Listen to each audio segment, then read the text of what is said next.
estás viendo esto, significa que descubrí lo que les pasó. La familia Gómez. El número 13. Y algo me dice que no voy a salir de aquí.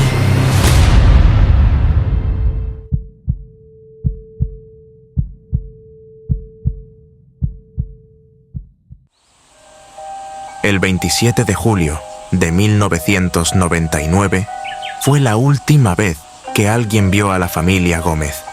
Estaban preparando una barbacoa en su patio trasero. Risas, el crepitar del carbón y música vieja flotaban en el aire esa tarde de verano. Cuando cayó la noche, todo quedó en silencio. A la mañana siguiente, la casa estaba vacía. Los platos seguían servidos en la mesa, los vasos vacíos, pero nadie volvió a verlos. En una ciudad donde los rumores pesan más que los hechos, el número 13 se convirtió en una advertencia. Los vecinos murmuraban sobre un extraño olor que surgía al pasar por la acera, una mezcla metálica y dulce que impregnaba el aire. Algunos comentaban que el buzón siempre estaba vacío, como si nadie hubiera vivido allí, aunque el correo jamás se acumulaba frente a la puerta. Lo que más inquietaba a todos era el perro del vecino, que cada vez que pasaba frente a la casa, se detenía en seco, se sentaba y permanecía inmóvil, como una estatua, con los ojos fijos en la puerta cerrada. Ni ladraba ni aullaba, solo observaba, incluso cuando su dueño tiraba de la correa, como si algo lo retuviera allí. Ana, periodista aficionada de 27 años, llevaba meses recopilando rumores sobre el número 13 para su blog de misterios. Siempre he querido entender lo que los otros temen, se decía a menudo, pero esta vez había algo diferente, algo más personal. Con su cámara, una linterna y un cuaderno en la mochila, se plantó frente a la verja oxidada. Esto será grande, pensó mientras encendía la cámara para grabar. La verja chirrió al empujarla, como un grito que rompió el silencio de la noche. Al cruzar el jardín, vio maceteros junto a la puerta, flores marchitas con pétalos negros como si hubieran sido quemados. Un leve empujón abrió la puerta de la casa, dejando escapar un susurro helado que la envolvió por completo. Dentro, todo estaba intacto. Los platos seguían en la mesa, cubiertos de polvo, pero perfectamente alineados. El reloj de pared marcaba las 7:48, la hora en que los vecinos escucharon por última vez risas y música.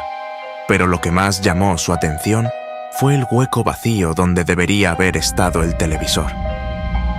Un crujido rompió el silencio. Provenía del piso superior. Ana levantó la linterna hacia las escaleras. Sus pasos resonaban en el suelo de madera, como si la casa estuviera escuchándola. Subió con cautela, sosteniendo su cámara mientras grababa cada rincón. En el último peldaño, vio una puerta entreabierta. Dentro, sobre una pequeña mesa, había un diario de cuero. Al abrirlo, sintió un escalofrío al leer las primeras palabras. Ayuda. No podemos salir. Las páginas estaban llenas de dibujos infantiles, figuras humanas torcidas, una puerta negra que descendía a un sótano y un televisor.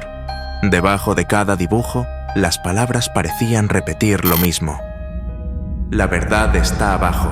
De repente, un ruido detrás de ella la hizo girar. En el marco de la puerta, una pequeña figura la miraba. Un niño, con ojos oscuros y expresión vacía. Ana dio un paso hacia él, pero el niño retrocedió lentamente, señalando con una mano las escaleras que llevaban al sótano. ¿Qué quieres de mí?, murmuró Ana. El niño levantó la mirada y susurró con una voz temblorosa. Ella me obliga. El aire en el sótano era denso, cargado de un olor acre que le revolvió el estómago. En el centro, una mesa de madera sostenía una caja y un televisor antiguo, apagado, con una pantalla ennegrecida que parecía absorber la luz de la linterna. Ana caminó hacia la mesa. La caja estaba abierta y dentro encontró objetos personales: un reloj de hombre, un collar de mujer y un par de gafas infantiles, todos cubiertos de tierra. Los dedos de Ana temblaron al sacar el último objeto: un retrato de la familia Gómez, sonrientes, con la casa al fondo. En el reverso, una frase escrita con letra temblorosa: la casa necesita 5.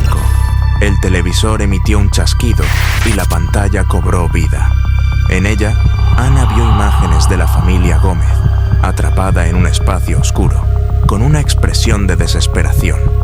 Detrás de ellos, los rostros de otras personas aparecían y desaparecían, más almas atrapadas en el ciclo. Un tirón invisible la obligó a soltar el retrato. Sus pies comenzaron a arrastrarse hacia el televisor. El niño apareció a su lado, con una mirada triste. «Ahora lo sabes, pero no puedes salir». Ana gritó, pero el televisor la absorbió. Su cuerpo desapareció mientras su teléfono caía al suelo, enterrándose entre la tierra húmeda junto a los objetos de las otras víctimas. Días después, el perro cruzó el jardín del número 13. Su dueño, al ir tras él, tropezó con algo enterrado entre las flores marchitas: un teléfono, con una grabación. Si estás viendo esto, significa que descubrí lo que les pasó. La familia Gómez, el número 13. Y algo me dice que no voy a salir de aquí.